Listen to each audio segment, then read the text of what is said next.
Boa tarde a todos e bem-vindos ao primeiro panorama trimestral da Lifetime.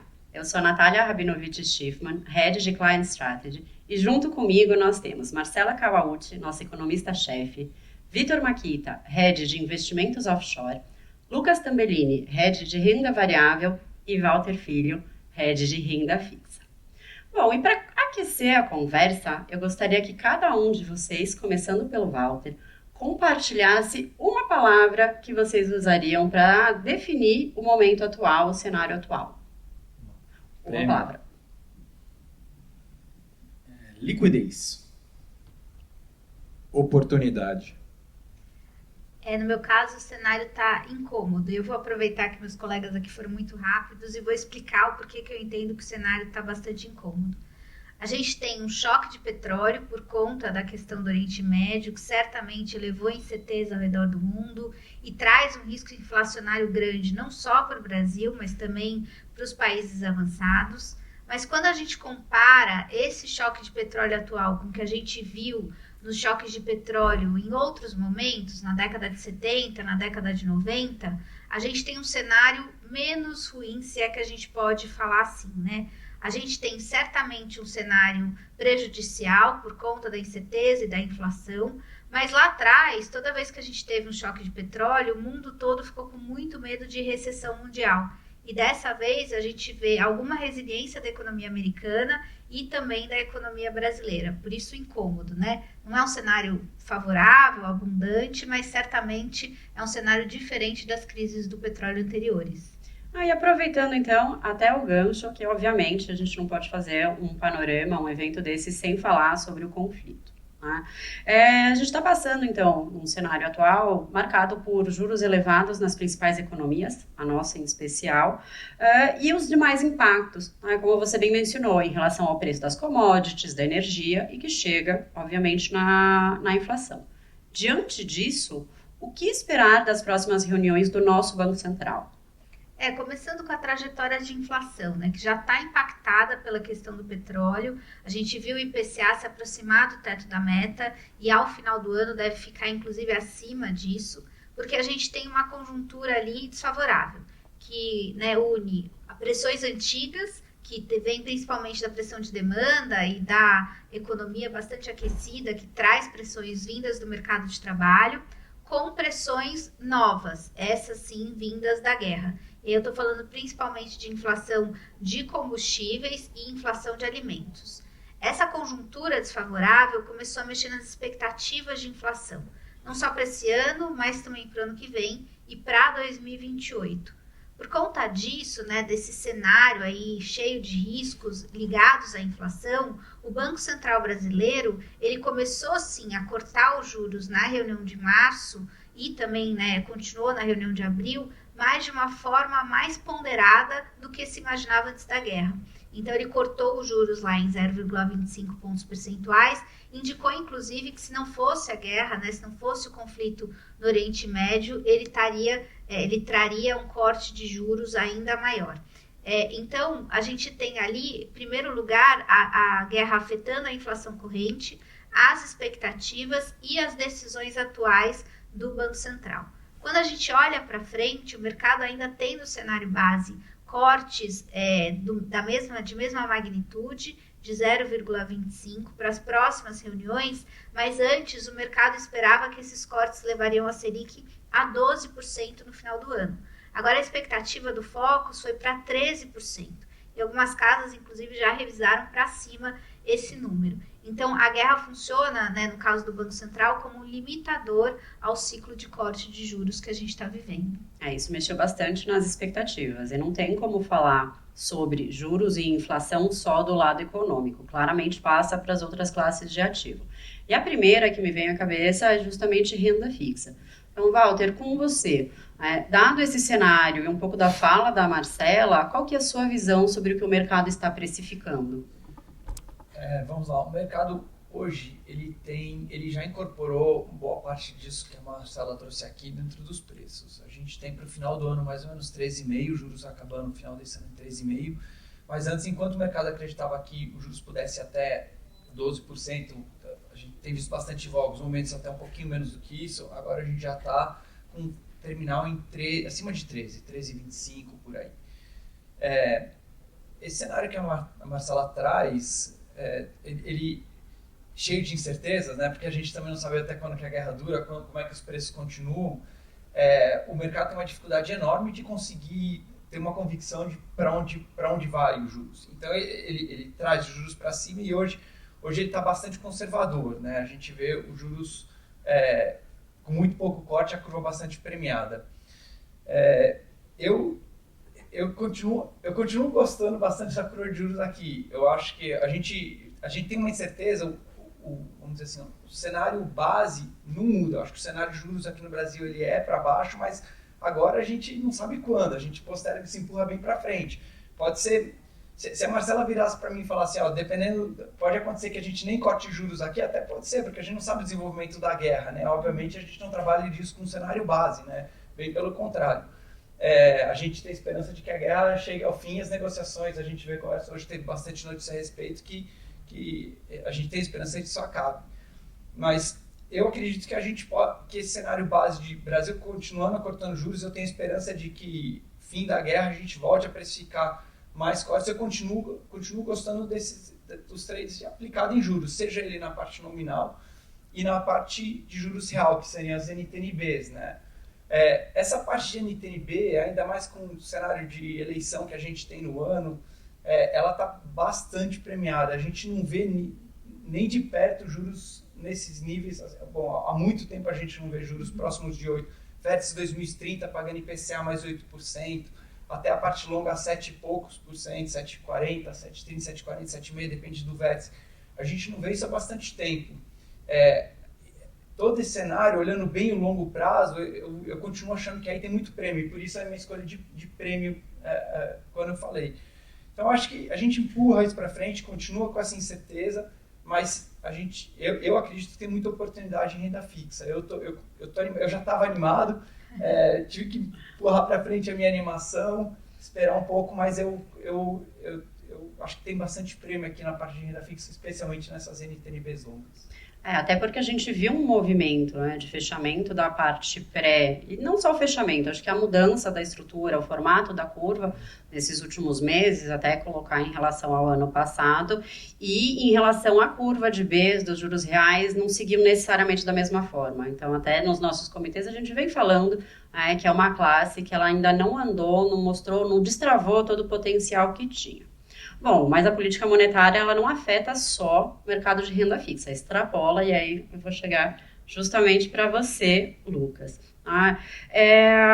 Isso vai mexer nas expectativas e na perspectiva para a renda variável. Então, na sua visão, quais serão os setores mais afetados por essa condução da política monetária até o final do ano, ou eventualmente até o começo do próximo ano? Bom, primeiramente, boa noite a todos aqui presentes e quem está nos assistindo. Acho que a gente tem uma diferença, né? Assim, você fez uma pergunta, só podia falar uma palavra, não tive o gancho que a Marcela conseguiu usar ali rapidinho. Mas essa questão da palavra, né, da liquidez, assim, queria fazer só um gancho nisso antes de falar dos setores em si, né? Assim, no lado de renda variável, a gente continua tendo um movimento muito positivo, né? Assim, Bolsa no Brasil foi o melhor ativo ano passado e tem sido o melhor ativo esse ano de novo, né? Isso tem muito a ver com a liquidez global, e eu brinco muito que a pandemia, né? Assim, se é que assim, não dá para tirar nada de bom da pandemia, mas se é que tem algum fator ali positivo, é que todos os bancos centrais foram para o mesmo lugar, como se fosse uma guerra mundial. E aí, no fundo, todo mundo está tendo que derrubar juros na mesma magnitude, né? Assim, você tem alguns percalços no meio do caminho, né? O ano passado foi a discussão do trade war. Então, quando a gente teve em abril do ano passado, que culminou mais ou menos nessa época da guerra, né? Assim, não, vai ter o trade war, não vai ter queda de juros nos Estados Unidos. E aí, chegou no final do ano, teve 3 quedas de juros.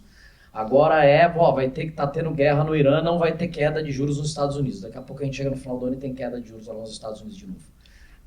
Mas o ponto a gente num ciclo de queda de juros é um mundo com muita liquidez, e agora de novo a gente está tendo recordes seguidos de S&P, o Makita vai falar um pouco depois lá de fora, mas o ponto a gente veio no final do ano passado com uma liquidez muito grande para o mercado de equities no mundo todo, e aí o Brasil se beneficiou bastante disso.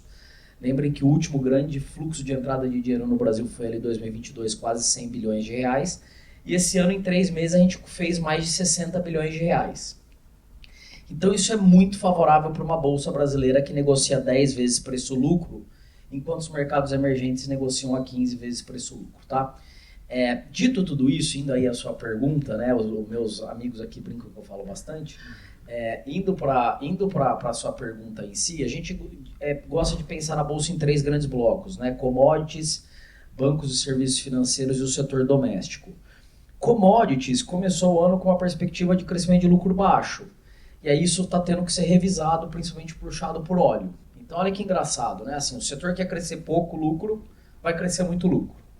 Bancos e serviços financeiros é aquilo, assim, sempre cresce 10 com 15 e pouco muda, né? Porque esse setor ou ganha dinheiro quando o juros sobe porque empresta com spread mais caro, ou ganha dinheiro porque o juros está caindo e aí tem menos inadimplência. É um negócio que sempre dá meio dinheiro no Brasil.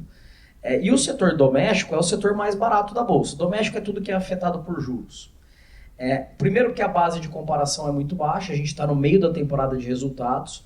Hoje tiveram algumas empresas, eu sei que esse vídeo ele é meio atemporal, então vai ser meio difícil, né, porque ele fica aí, mas tiveram várias empresas hoje que subiram 10% na bolsa. Assim. Então a base de comparação é muito fraca, você vai começar a olhar e ver várias empresas crescendo 50% de lucro ano contra ano. Então, de novo, e aí fazendo um paralelo com esse otimismo que o Walter falou que ele teve que postergar um pouquinho. Mas o ponto é, assim, os juros é para baixo. Não é 12, é 13 agora, 13,25, 13,5. Bom, tá bom, assim, daqui a pouco o petróleo tá 80 e a gente tá falando dos juros o ano que vem que é para baixo de novo. Então, eu continuo com uma visão muito otimista para a Bolsa Brasil, em resumo da ópera. Bom, eu vou até pegar um dos ganchos do que você trouxe, que é em relação a esse otimismo, não só em relação ao Brasil, mas principalmente com o fluxo de estrangeiros. E a gente viu o impacto que isso trouxe e surpreendeu muita gente. Tá? Queria começar então o tema de câmbio com você, Maquita. Com o dólar no patamar que ele está, qual é a sua percepção em relação à movimentação dos clientes? A ideia, assim, você tem visto mais remessas, um aumento do apetite pela estrutura offshore, ou começaram a esperar para ver, porque eventualmente pode ter um ponto de entrada melhor? Esse é um tema bem legal, que só para responder já de primeira é crescente, foi muito grande. Mês de abril agora foi um recorde de envio de remessas dos clientes, aumentando a exposição aos investimentos fora do Brasil. Por quê? Alguns fatores. Fluxo, Marcela falou, liquidez, o próprio Lucas mencionou, e oportunidade, que também o Walter trouxe. Esse câmbio aqui no Brasil, dólar real, inclusive rompeu a barreira dos 5, que inclusive a gente vê que barreira psicológica para muitos, ficavam ancorados no valor de 5 e rompeu. Então eu vejo como uma oportunidade muito grande, porque há tempos a gente não via uma queda tão grande do dólar, e o dólar não só perdeu valor perante moedas, mas emergentes ganharam valor, né, como o Brasil, um deles, e isso fomentou essa queda como um todo e essa possibilidade de ver esse patamar de dólar real. Então, muito crescente. A gente vê também que neste ano de eleição, como trouxeram, tem alguns riscos implícitos aqui para o Brasil que trazem essa maior necessidade do cliente ter diversificação do portfólio, se proteger. E eu falo que o momento é muito propício, porque além de estar num bom patamar de dólar real, a gente tem ótimos investimentos lá para aproveitar o momento. Renda fixa, como o Walter trouxe, não só no Brasil, lá fora também teve muito prêmio por temas de expectativa de inflação maior e abriu uma janela muito importante para alguns ativos. Uma observação, né? O câmbio andou tão bem, tão apreciado, que hoje foi o primeiro dia de intervenção do Banco Central comprando dólares, né? Ontem ele anunciou swap reverso, hoje foi o primeiro dia que ele entrou. Algo que a gente não via há muitos anos. Um processo de compra de dólar. Se o Banco Central está comprando dólar, acho que é uma mensagem, né? Bom, e aí até aproveitando isso, né? Por trás, fazer tanto tempo que o Banco Central não intervia, tem justamente essa surpresa, né? E esse fluxo que vem para cá, ele acaba sendo o resultado. Mas agora eu quero saber de você, Marcela, qual que é a causa? Porque, na verdade, a gente está passando por uma combinação de eventos que não é trivial. A gente tem um cenário externo mais desafiador, a gente tem uma pressão em relação à inflação e juros, a gente tem a intensificação do conflito geopolítico e do nosso lado, a gente também tem a nossa política fiscal com a credibilidade levemente arranhada. E com tudo isso, estamos no patamar do dólar atual. O que na sua visão justifica? Não é uma causa só, é difícil colocar um único fator ali por trás disso. E é contraintuitivo, né? A gente tem um momento de ambiente externo muito desfavorável, incerteza doméstica relacionada à fiscal, relacionada à eleição também, e tudo isso levaria a gente a acreditar que talvez a gente visse o real ali um pouco mais depreciado e não mais apreciado em relação ao que a gente tinha no começo do ano. Mas fato é que o fluxo surpreendeu todo mundo, e como eu falei, ele tem várias causas. Em primeiro lugar, a gente tem um cenário de dólar mais fraco. A gente tem ali o dólar sendo usado como arma geopolítica já desde 2022, quando a gente teve a invasão da Ucrânia pela Rússia e que a gente teve ali o uso de sanções econômicas como arma para tentar segurar esse conflito. Depois, o ano passado, também o dólar foi usado como arma geopolítica na introdução de tarifas sobre produtos importados pelos Estados Unidos. Além disso, você tem um cenário de fiscal mais frouxo lá nos Estados Unidos. Pela primeira vez desde o final da Segunda Guerra, o patamar de dívida PIB americano chegou acima dos 100%. Então, a gente tem ali um fiscal pior também ali na economia americana. E várias incertezas que vêm da nova diplomacia ali, que foi instaurada pelo novo presidente, né? Já não mais tão novo, presidente americano.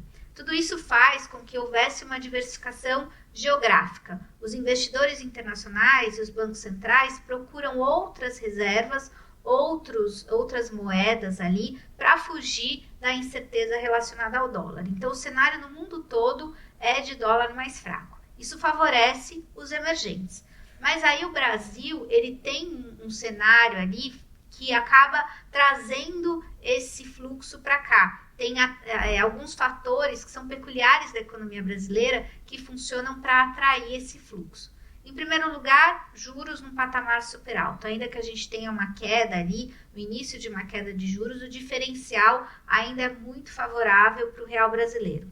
Como o Lucas falou, o upside de bolsa também é interessante, né? A bolsa mais barata em relação aos emergentes. E algumas questões da guerra também trouxeram fluxo para cá. A mais proeminente delas é o fato do Brasil ser exportador líquido, tanto de petróleo quanto de commodities agrícolas, tudo que está mais caro no mundo. Isso favorece o que a gente chama de termos de troca, ou seja, o que a gente exporta vale mais no mundo e atrai fluxo adicional para cá. Então, tudo isso faz com que a gente tenha uma entrada importante de dólares para o Brasil e aí a moeda brasileira se aprecia. Agora, é importante dizer que a gente tem uma apreciação do real, apesar de algumas fragilidades domésticas que continuam ali latentes, né? Especialmente a questão fiscal.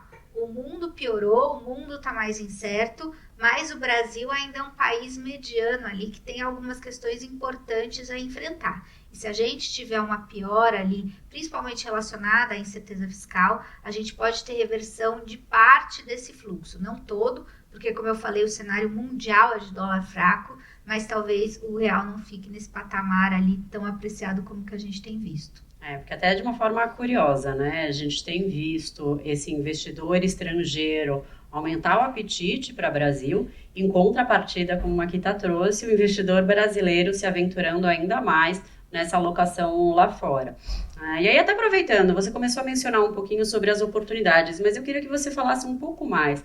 Para esse investidor que já tem um portfólio consolidado, já tem eventualmente até uma estrutura offshore estabelecida e começa a alocar lá fora, quais têm sido as preferências, quais são os chamarizes para começar a alocar? E, segunda pergunta que vem a seguir, quais são os principais receios? Porque eles também não estão passando por um cenário trivial. Bom, vou começar pelo receio. Eu acho que, principalmente o cenário de private credit nos Estados Unidos vem atravessando certa turbulência. talvez por um fluxo muito grande para essa classe de ativo, a qual começou a ter prêmio muito pequeno, que quando tem muito dinheiro entrando, esse prêmio tende a diminuir, e normalmente a qualidade dos ativos, pelo fluxo tão grande, começa a se perder um pouco. Você está falando de Brasil, de Estados Unidos ou de Estados Brasil? Unidos, Só de para Estados entender. Unidos. Né? Tem essa confusão. Mas nesse caso é Estados Unidos.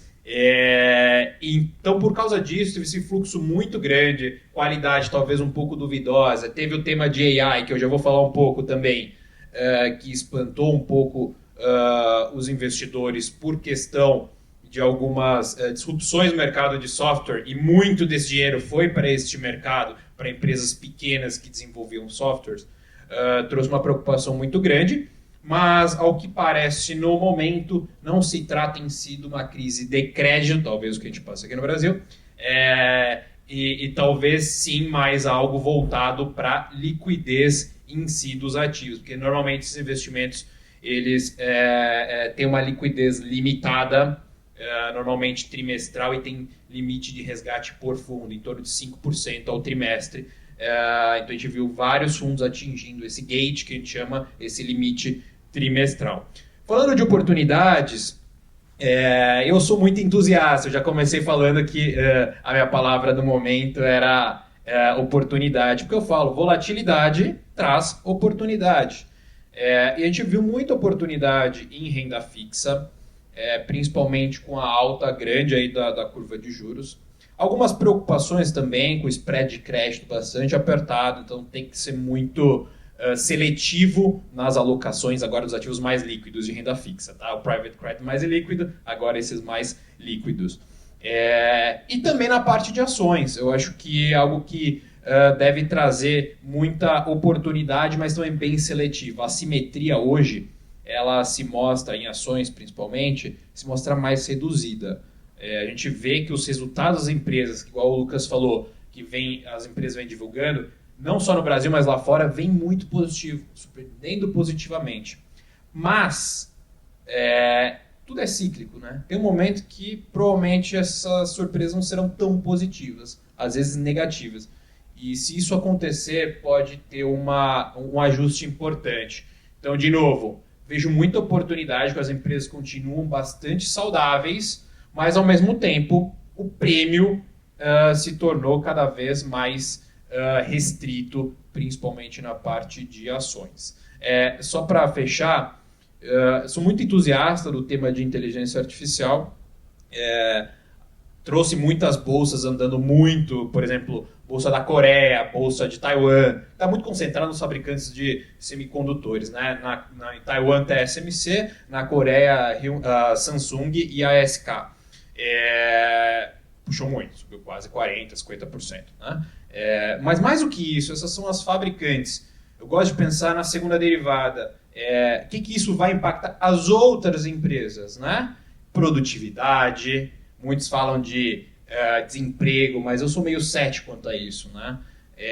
Igual o caixa eletrônico. Né? Estava vendo uma palestra de uma grande gestora global, trouxeram que quando inseriram o caixa eletrônico, todo mundo pensou que ia acabar com os caixas do banco. Não aconteceu isso, foi muito gradual. Levou anos para essa substituição. Eu acho que a inteligência artificial vai ser isso. Né? Ela vai, no primeiro momento, ajudar bastante o aumento da produtividade. Talvez, sim, alguns cargos e empregos sejam reduzidos, mas outros serão criados. Então, eu vejo que tem muito potencial das empresas de implementarem isso e aumentarem mais os seus resultados. Então, isso deve trazer aí bastante oportunidade para frente. Isso tanto em renda fixa, mas principalmente em renda variável.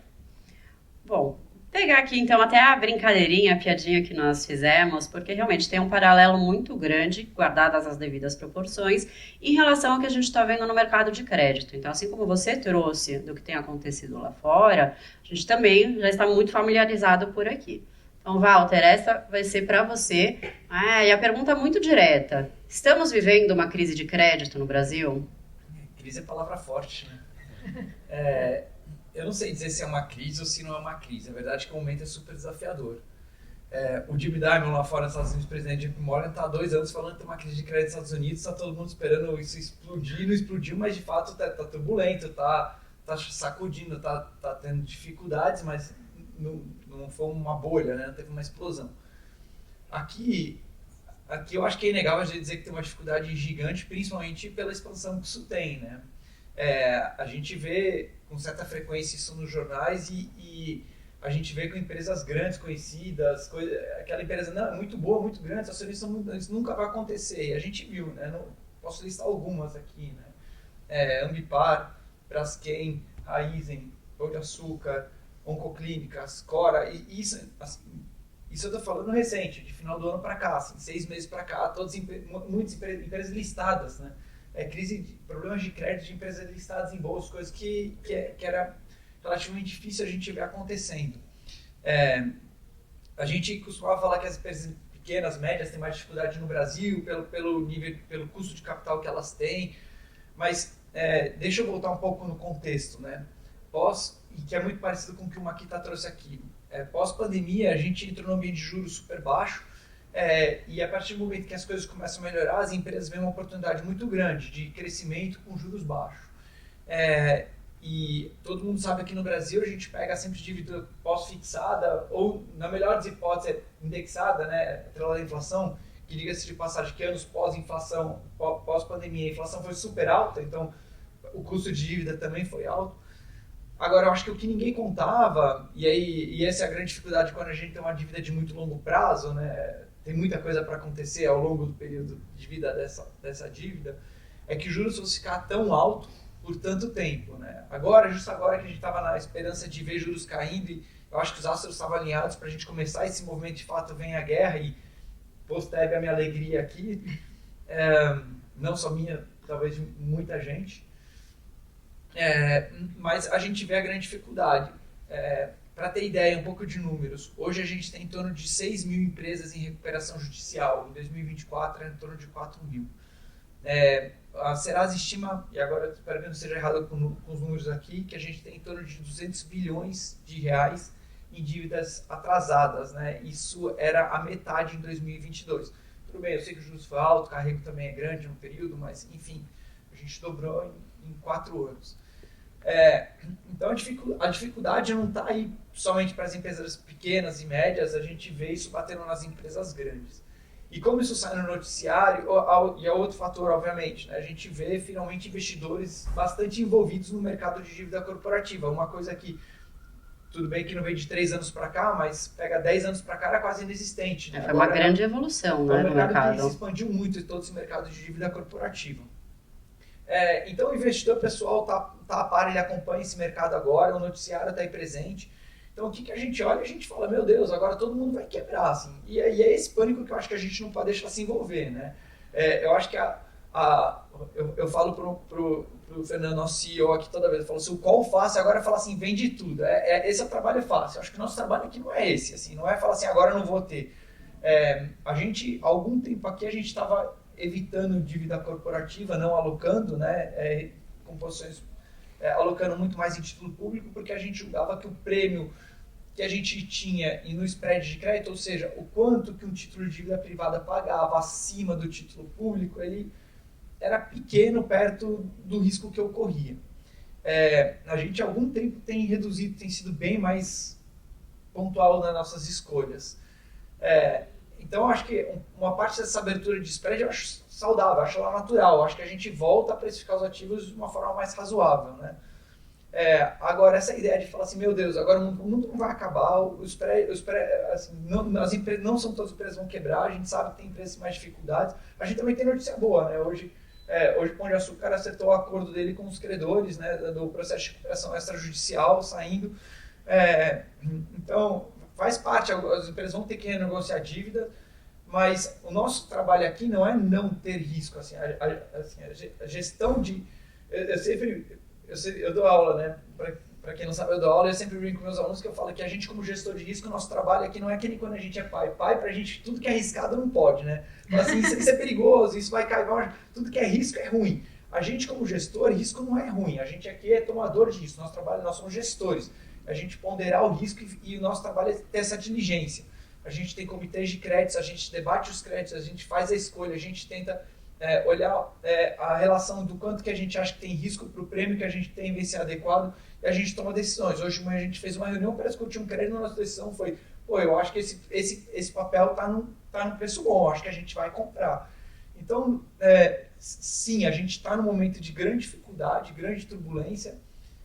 Acho que a palavra não é não ter e nem evitar, mas sim, a gente tem que ser muito mais seletivo, muito mais cuidadoso. A gente tem que exigir prêmios maiores para a gente aceitar esses riscos. Mas para a gente que tem evitado esses riscos há algum tempo, eu também olho como oportunidade, né? A minha palavra é prêmio. Eu acho que a gente está voltando a ter prêmio. Eu acho que a gente está voltando a olhar algumas coisas. Assim, e somado, né? Lembrando que esses títulos de dívida, eles têm duas componentes. Eles têm a componente de mercado, que a gente viu sofrendo com a abertura de juros, e eles têm a componente de crédito, né? Mês passado, a gente viu as duas coisas piorando simultaneamente. Então, abre prêmio, a gente tem que voltar a olhar e a palavra tem que ser diligente, tem que ser cuidadoso. Mas talvez seja uma crise, mas ela vai passar, com cuidado a gente vai sobreviver. Com certeza a gente vai sobreviver, mas muita gente vai sobreviver. A maioria das pessoas vão sobreviver. Então, cautela, acho que é melhor que crise, eu acho que é um desafio, cautela. É um momento diferente de alocação, né? Nós tivemos... Acho importante falar também do ponto de vista macroeconômico, né? A gente não está vivendo um risco sistêmico, uma crise sistêmica, né?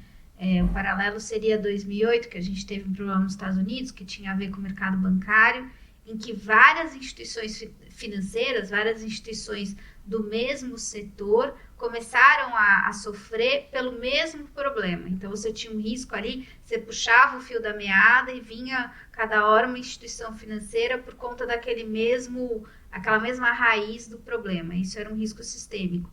Dessa vez a gente tem, sim, alguns setores sofrendo, mas é uma empresa, né, como se fosse um representante de cada setor ali que está nessa situação, e não é algo sistêmico que derrube um setor inteiro de uma vez, né? Do ponto de vista macro também, olhar a diferença da crise sistêmica para uma crise por um motivo específico também é importante. Uma ótima contribuição. E realmente, a gente está passando por um momento diferente, né? Um pouco do que o Walter trouxe. Foi uma baita evolução no mercado de renda fixa, ou especificamente de dívida corporativa, nos últimos 10, 15 anos. E agora a gente está colhendo um pouquinho, né? Para quem já tem essa experiência, por exemplo, lá fora, esses ciclos são mais do que normais. E não necessariamente só em questões tão agudas como foi justamente 2008 ou a pandemia. Posso adicionar mais uma coisa que eu esqueci, que eu acho que é relevante? Claro. A gente teve toda essa discussão de debêntures incentivadas nos últimos tempos, da possibilidade também de acabarem com essa isenção. Assim, muita gente correu para fazer mais alocações ainda, justamente falando, estou com medo de tudo bem que depois não foi adiante a isenção, ela se manteve, mas muita gente se adiantou. E quando a gente tem esses movimentos agora, tem um outro fator também que ajuda a contribuir para que o spread de crédito abra, né? Esse pânico que se gera, né, e que de forma alguma é saudável, tem muita solicitação de resgate de fundo debênture incentivado. Tinha uma notícia aí outro dia, acho que estava no Valor essa semana, aí, que é em torno de 2% do AUM dos assets under management desses fundos de debêntures que teve pedido de resgate agora, nesse último mês. Então, quando esses fundos eles têm pedido de resgate, eles têm que obrigatoriamente vender para fazer a liquidez, né? Isso também contribui para o prêmio.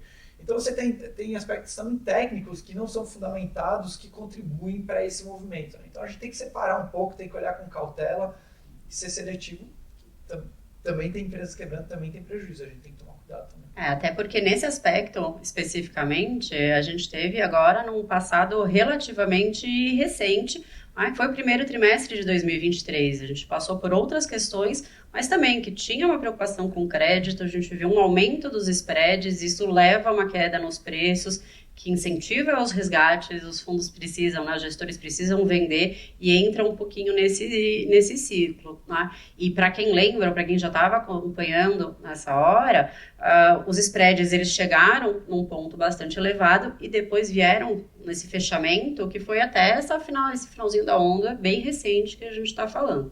Então, assim, é um momento diferente de alocação. Tem determinados ciclos em que qualquer coisa que você alocar vai te dar resultado, né? Então, em relação a crédito, para quem entrou no segundo trimestre de 2023, surfou essa onda de fechamento.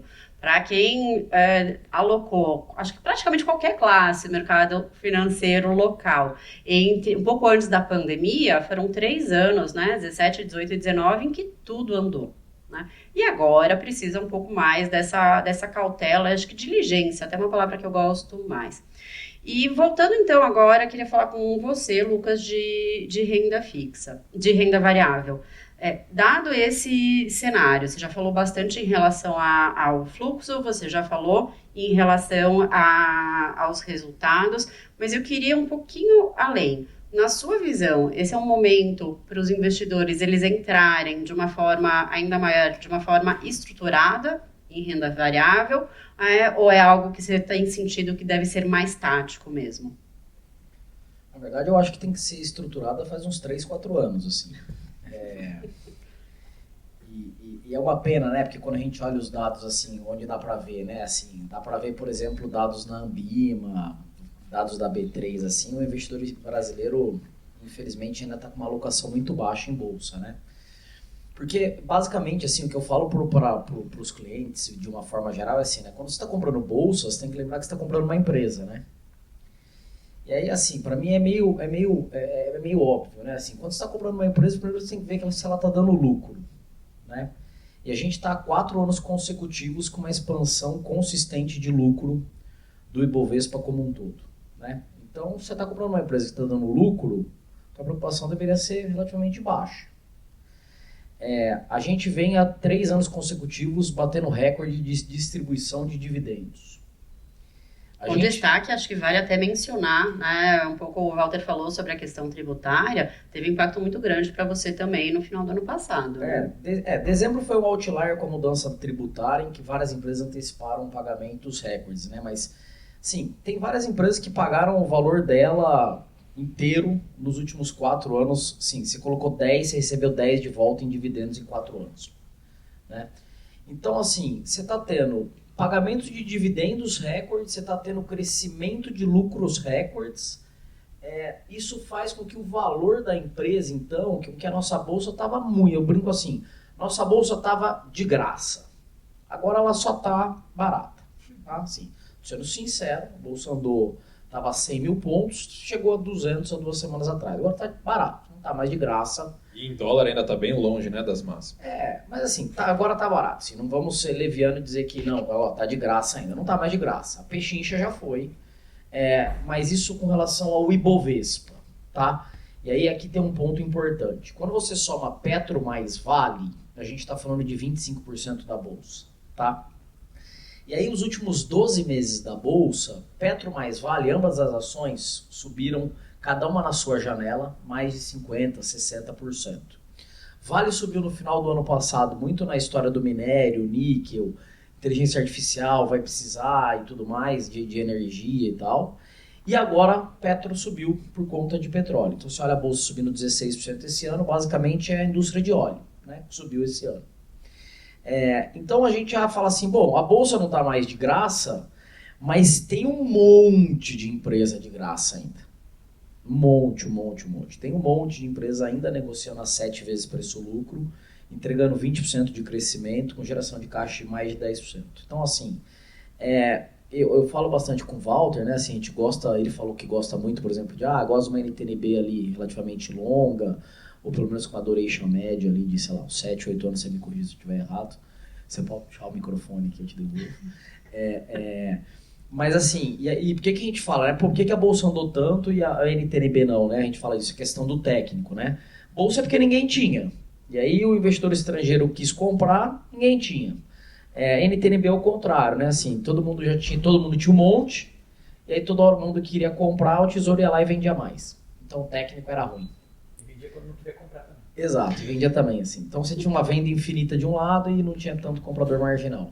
E a bolsa foi o contrário. Então, assim, a gente ainda tem uma visão construtiva do lado estrutural. Eu me preocuparia quando o lucro parasse de crescer. Agora, também vamos deixar claro, né? A velocidade com que o crescimento cresce está diminuindo, né? Então, assim, era uma velocidade de 30% com 40%, que foi reduzindo para 20%, 15%, e a velocidade está diminuindo, e aí tem um pouco a ver com o que a Marcela já falou bastante aqui, tem a ver, obviamente, com a Selic. Não tem milagre se a economia está desacelerando. Por isso que o Banco Central está numa trajetória agora de queda de juros, e o Walter comentou bem com relação à questão de crédito, né, que chegou nas empresas listadas, que captam mais barato, significa o seguinte, assim, bom, uma hora ia ter que bater, assim, não dá para ficar crescendo naquela velocidade com a Selic a 15 restritiva, como foi durante tanto tempo, que é a Selic duplo dígito desde 2021, 2022. Então, a velocidade está diminuindo, mas ainda está crescendo o lucro. Então, acho que é estrutural, acho que tem que ter, mesmo sabendo que a gente tem uma eleição em menos de 6 meses. Essa questão, né, acho que justamente como vocês dois trouxeram, né, tanto em relação ao impacto do lado das dívidas, quanto em relação à valorização, né, o valuation mesmo das companhias, é realmente o outro lado da moeda de uma política monetária mais austera. Né, e a gente vem passando por isso ao longo dos últimos anos, e agora começa a trazer um impacto maior. Convenhamos que durante um bom tempo a gente achou que esse impacto seria antecipado. Se for lembrar, finalzinho de 24, né, e mesmo ao longo do primeiro semestre do ano passado, tinha ainda um receio de uma desaceleração ainda maior. Bom, juntando tudo isso, né, e a nossa política agora monetária que está desacelerando, está afrouxando um pouco a passos mais lentos, mas lá fora, com essa crescente preocupação. Né? Além dos demais impactos do conflito geopolítico, então a gente já falou bastante, né? Não só em relação a juros, mas o impacto na inflação, o impacto nos preços das commodities, em especial energia, né? E uma desaceleração. Né? Falta agora, então, fechar esse cenário, que é falar efetivamente da atividade econômica. E aqui tem mais um ponto, né, que é quase que um mistério, né, que a gente viu, por exemplo, o FMI revisando a expectativa de crescimento do PIB mundial para baixo. Ou seja, o mundo como um todo continua crescendo agora em 2026, mas menos do que era antecipado alguns meses atrás. Isso não aconteceu no caso do Brasil. Mesmo nas últimas mudanças da pesquisa Focus, e que olhando juros e inflação não foram pequenas, para o PIB continua uma expansão perto de 2%, depois de alguns anos em que o dado ele surpreendeu. Né? A gente faz aqui até aquele paralelo, expectativa versus realidade. Nos últimos 3, 4 anos, a realidade ela foi muito melhor do que era a expectativa no comecinho do ano. Então, Marcela, o que você traz sobre essa visão? É verdade, Nath. Eu vou até fazer o gancho com o que eu falei no começo, né? Do cenário econômico incômodo. Incômodo quer dizer revisão para baixo de PIB no mundo todo, mas não quer dizer expectativa de recessão para o crescimento mundial. O FMI tinha um crescimento ali perto de 3,5% no mundo em 2026 e agora esse número está perto de 3%, o que não é ruim, é abaixo da média histórica, mas ainda assim um crescimento relativamente bom, dado o cenário internacional adverso. Para o Brasil, a expectativa segue já desde o final do ano passado perto dos 2%, um pouco abaixo disso, mas ainda muito próximo desses 2%. E por quê, né? A gente estava falando que o Brasil tem algumas peculiaridades que ajudam a atrair o fluxo do capital internacional para a nossa economia, e essas peculiaridades também ajudam o crescimento econômico. A primeira delas tem a ver com a balança comercial. Se a gente é exportador líquido de petróleo, commodities agrícolas, e isso fica mais caro, isso quer dizer mais exportação em dinheiros, isso ajuda também crescimento do PIB. Isso é a primeira questão. Em segundo lugar, a indústria extrativa também acaba sendo incentivada. Isso porque a gente tem ali um aumento do preço de petróleo que incentiva essa parte da economia e aí também impulsiona o PIB. E para terminar, tem a ver justamente com pós-pandemia. O crescimento econômico é geralmente muito marcado por inércia. Quando você tem uma economia crescendo bastante, dificilmente você tem uma interrupção brusca, a não ser que tenha um fator exógeno muito grave, como foi, por exemplo, a pandemia. O crescimento brasileiro vem muito forte desde 2021, 2022, né, quando a gente teve o final dos efeitos da pandemia, e segue assim até agora, principalmente focado no mercado de trabalho e no setor de serviços. Então, isso também ajuda a manter o crescimento forte, apesar dos juros em 15%. 2% é menos do que cresceu no passado, mas ainda assim é bastante. E para terminar, o último fator, a gente tem um ciclo ali de início de queda de juros. O Banco Central começou a cortar os juros em março, isso começa a pesar menos sobre a economia no final desse ano. Então, todos esses fatores ali fazem com que a gente tenha uma inércia de crescimento bastante positiva, afinal de contas 2% em cima de um crescimento reiterado acima de 3% depois da pandemia é bastante coisa. Pois é, né? Então a gente tem visto, né, principalmente quando lê o noticiário, e do nosso lado a gente tem escutado isso muito dos clientes, né? O pânico, essa paralisia, e quando olha numa profundidade um pouco maior, vai no detalhamento, realmente está numa situação muito mais amena do que se esperava. Não dá para falar que está tranquilo, né? Todos os pontos que foram trazidos por aqui, mas longe de ser algo tão preocupante ou tão alarmante como muitas vezes acaba chegando conosco, nas conversas e reuniões. Bom, a gente ainda tem aqui mais alguns minutinhos, então eu vou aproveitar para fazer uma última pergunta para cada um de vocês. E, Má, hoje eu vou começar de novo com você. Diante desse cenário todo, né, e principalmente de todos os pontos que foram elencados aqui, e até mesmo essa sensação, talvez, de uma tranquilidade é uma palavra forte, mas um pouco mais do que se tinha antes, na sua visão, quais que são os principais riscos? E aqui eu vou fazer a brincadeira, você só pode escolher até 3. O primeiro risco tem a ver, obviamente, com a questão do conflito lá no Oriente Médio, né? O risco é de um conflito mais duradouro e bastante persistente, que entre ali no segundo semestre. Não é o cenário base, a gente vê início de negociações, que eu falo que não trazem uma luz no fim do túnel, mas trazem ali uma lanterninha no fim do túnel. Hoje foi um bom dia, né, em que a gente teve ali, parece, avanços de negociações, então parece que a guerra está mais perto do fim do que do começo.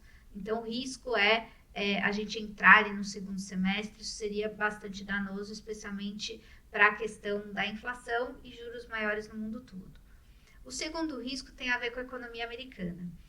O Banco Central americano tem se mostrado bastante cuidadoso, manteve os juros ali no mesmo patamar desde o começo do ano e indica que por conta da guerra vai ficar por ali até o final do ano. O risco nesse cenário é de uma inflação ainda mais forte, um repique ainda mais forte do que se espera nos Estados Unidos, por conta dos preços mais altos vindos da guerra, que mude esse cenário de manutenção de juros, que coloque ali uma probabilidade grande de alta de juros nos Estados Unidos. Se isso acontecer, né, as curvas americanas, a Natália sempre fala, né, a Treasury americana é a mãe de todas as curvas. Se você tiver juros para cima por lá, você pode ter um apetite menor para emergentes, você pode ter um mundo ali que volta para o dólar e aí você muda todo o cenário. Esse é o segundo risco. E o terceiro risco, eu vou pegar aqui um gancho do que o Banco Central falou na ata do Copom, que saiu nessa semana. É o risco do que a gente chama de efeitos de segunda ordem. Os efeitos óbvios da guerra sobre inflação são inflação mais alta nos combustíveis e alimentação. A gente já está vendo isso no IPCA. Os efeitos de segunda ordem seriam o contágio desses grupos de preços mais altos para o restante da economia. Então, que a gente começasse a ver preços de produtos finais mais caros, de industrializados, de serviços, outros monitorados. Se esses efeitos de segunda ordem se materializarem na economia brasileira, ou seja, um contágio inflacionário, a gente pode ter um cenário também diferente para juros por aqui e, portanto, esse é um risco para cá. Então, são 3 riscos. Persistência da guerra entrando no segundo semestre, mudança de cenário para o Banco Central americano com maior probabilidade de alta de juros por lá, e o terceiro é efeitos de segunda ordem, contágio inflacionário aqui no Brasil. Bom, muito bom. Maquita, com você a conversa vai ser diferente, né? Acho que a gente já falou bastante sobre risco, vamos mudar um pouquinho o tom. Você trouxe bastante esse seu otimismo, né? O que pessoalmente eu acho ótimo. Queria, então, também a mesma brincadeira. Você pode escolher até duas. Quais são as classes de ativos ou as estratégias para o investimento internacional que são a sua principal convicção? Por que ela 13 ou 2? Brincadeira. Vou falar de duas grandes convicções, mas antes a Marcela falou, pode voltar para o dólar. Então já é uma mensagem clara para o investidor ter uma diversificação, é aproveitar o patamar que o dólar real se encontra. Essa não é uma das suas, essa eu vou deixar de graça. Obrigado, é brinde.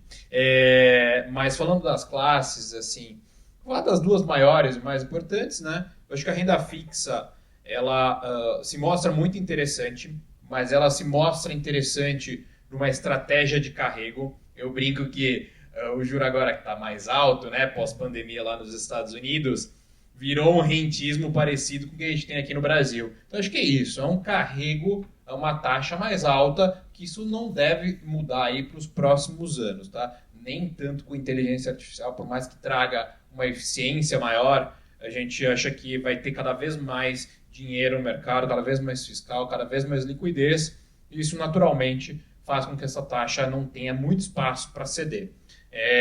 Então é um carrego. Fechamento de curva talvez aconteça, principalmente nesse contexto agora de mais estresse, volte um pouquinho para a normalidade, dizemos assim, começo do ano, nada muito mais do que isso, então de fato é um carrego. Picking correto, né? Ou seja, a seleção de nomes ali, principalmente de maior qualidade de crédito, para não sofrer tanto com esses spreads mais apertados. Acho que vale, então, posso até te interromper, assim, se você puder detalhar um pouquinho mais, né? Porque renda fixa no Brasil já é abrangente, nos Estados Unidos é o mundo, né? Em relação a esse carrego, quais seriam os setores ou os tipos de alocação que você gostaria mais, você gosta mais nesse momento? Legal. Eu gosto mais dos ativos com alto nível de crédito, os investment grades. Eu acho que essa é a maior convicção. Por mais que o spread também esteja muito próximo das mínimas históricas, numa volta do spread maior, o impacto ele é menor, porque essas empresas têm uma qualidade de crédito maior. Eu brinco que o Walter vai ficar bravo comigo, mas no Brasil só tem high yield. Lá sim, lá a gente tem investment grade. Então, ter de fato essas empresas aí de maior qualidade, novas, principalmente no setor financeiro, a gente gosta muito, tem um pouquinho mais de prêmio, e alguns outros setores mais resilientes, energia, telecomunicações, etc. Então, investment grade. High yield a gente gosta com muita parcimônia, dizemos assim, né, com muita seleção. E segunda tese, eu gosto bastante hoje de olhar para renda variável, como tem que ter, tá? Claro que não é mega convicção, até nesses níveis de S&P batendo a máxima, eu brinco com o Lucas, vai continuar batendo a máxima, Lucas, mas, de novo, como eu falei, a simetria ela tá menor. De fato, a gente tem que estar muito ali concentrado. Também é carrego, né? Porque é o crescimento do lucro dessas empresas e não a expansão dos múltiplos. Que diferente do Brasil, que está barato, lá está caro, tá? Porque se espera que esses lucros continuem crescendo muito grande. De novo, não tem muito espaço para expectativas de lucro menores. Isso poderia machucar um pouco. Mas mesmo assim, tem uma expectativa importante de crescimento dos lucros da empresa, muito próximo de 2 dígitos, tá? Então, essas duas teses eu acho que são as principais que a gente tem, de novo, bastante parcimônia e seleção na renda fixa, investment grade de preferência, e renda variável, de novo, ter uma posição não super grande, mas condizente aí com o perfil dos investidores, olhando mais essa continuidade de bons resultados das empresas. Bom, e agora para o Lucas, que está aqui do meu lado direito, para você também, a mesma pergunta que eu fiz para o Maquita, né? Dentro do ambiente de renda variável e considerando até as opções que você pode ter em relação à proteção, aumentar ou diminuir o caixa, a gente faz a gestão de uma forma bem ativa. O que você tem visto como oportunidades ou o que eventualmente você tem visto como um momento que seja uma proteção um pouquinho maior? Então, assim, eu acho que é difícil ficar longe de ter alguma coisa de large caps na bolsa, né? Porque, querendo ou não, a hora que o gringo compra, ele compra large caps. Então, assim, o call de petróleo depende muito dessa questão da guerra. A gente tem uma visão, pelo menos do lado de renda variável, assim, um pouco mais otimista com relação a isso, né? Assim, quem mexe com renda variável, o pessoal de macroeconomia vê risco, a gente vê upside risk. A gente só fica olhando lá upside risk e não downside risk. Porque no fundo, para a gente, se o petróleo ficar 110, 120 muito tempo, a gente tem outros tipos de problemas, né? Mas o ponto é assim, das large caps, assim, acho que Petro é um bom carrego sempre, Vale é um bom carrego sempre, e grandes bancos é sempre um bom carrego no Brasil, né? Se mostra sempre bons pagadores de dividendos, e bom pagadores de dividendos é sempre bom para ter uma carteira de médio e longo prazo. Mas assim, eu já falei aqui antes, acho que o melhor carrego para a gente são essas empresas domésticas que sofreram demais nos últimos anos com a Selic muito alta. A gente não está falando aqui de empresa endividada, com dívida líquida de 2, 3 vezes, não é isso. São empresas que têm uma dívida saudável, 1,5 vezes, uma vez, que geram caixa, mas eu também não vou ficar abrindo aqui muita exposição. Quem quiser que marca depois um call, que a gente fala dos papéis que a gente gosta. É isso. E bom, então para finalizar, Walter, você já trouxe um pouco da sua animação, se quiser até pontuar um pouquinho mais, detalhar em relação a quais as oportunidades na prática que você está vendo para alocação. Também não precisa abrir nomes, né? Isso aqui a gente faz dentro de casa, mas trazer um pouquinho da estratégia. Não, na parte de crédito eu já falei que a gente está super seletivo, então eu nem vou citar nomes aqui, né? Eu acho que nesse momento ainda com o spread até não muito aberto, mas tem aberto nos últimos tempos, a gente continua achando que a coisa mais líquida que você tem e com bastante prêmio são os próprios títulos públicos, essas CNTNBs longas. Eu gosto muito. Vamos lá, tem um ano eleitoral, ter liquidez é um prêmio, então você tem que levar em consideração que se o cenário se deteriora muito por algum motivo, você tem espaço para sair nos títulos públicos, ao contrário de crédito privado, que pode ser mais desafiador. Então, toda essa parte de NTNB, eu acho que tem muito prêmio, B35, B40, essa parte mais longa. E mesmo nos nominais, que os nominais são sempre, que são os pré-fixados, né, são sempre mais desafiadores em termos de volatilidade, principalmente para quem gosta de renda fixa. Mas essa parte curta agora, que a curva tirou praticamente todos, estou exagerando, mas tirou bastante do que tinha de queda de juros, eu acho que fica assimétrico. Eu acredito em política monetária, acredito na transição da política monetária, eu acredito que isso daqui uma hora vai bater, a gente vai conseguir desacelerar a economia, a gente vai poder cortar juros, por mais que por hora isso ficou meio de lado pelo cenário externo. Mas estou animado com renda fixa. Só fazer um último comentário, assim, que eu brinquei com a Marcela no negócio dos riscos, né? Mas é que quando a Marcela estava falando, e eu concordo com todos dela, na verdade eu copio o slide dela de risco quando eu vou fazer minhas apresentações, porque aí ela já tem pronto, eu não preciso fazer o meu. Porque ela olha isso muito mais que a gente, né? Mas eu já sei que a gente está finalizando, assim, eu acho que no próximo evento que a gente fizer, a gente vai estar falando um pouco mais de Brasil em si, né? Assim, a gente está já aqui em maio, né? Assim, quase na metade do ano, e o que ditou todo o ritmo esse ano foi o Trump, né, até agora, assim, desde a primeira semana do ano naquele evento cinematográfico na Venezuela, até agora com essa questão do Irã. Então, a gente não falou de eleições ainda aqui, então acho que talvez no próximo o tema aqui vai estar muito mais latente, a gente vai saber quem realmente são os candidatos, a gente vai estar sabendo quais são os times econômicos, quais serão as agendas, e eu acho que ali a gente vai estar aqui com uma discussão muito mais interna. Tomara que a gente vai estar num ambiente de guerra muito mais ameno, resolvido, até de Rússia, assim, que esse negócio saiu da frente, e a gente vai estar podendo falar um pouco mais de Brasil mesmo, de agenda, ano que vem. E aí eu acho que vai ficar uma coisa mais palpável, porque hoje todos os riscos são muito mais geopolíticos, a gente está importando muito mais risco do que o daqui. A ata do Copom, a primeira, tinha ficado muito claro que a gente teria 50 bips e não 0,25, que agora eu vou passar para você aí. Não, mas é verdade, né? E assim, muito interessante. Tem um lado que eu posso ver até como positivo nisso, né? Porque mesmo com todas as questões que a gente tem por aqui, falamos amplamente de oportunidades, inclusive justamente desses riscos que estão mais concentrados lá fora. Então, com isso, a gente chega efetivamente ao final do nosso evento. Eu queria agradecer a participação, a presença de todos vocês, de vocês 4 em especial. Essa é a primeira edição do nosso Panorama Trimestral e eu aguardo vocês no próximo, então, Panorama Trimestral da Lifetime. Obrigada e boa noite a todo mundo.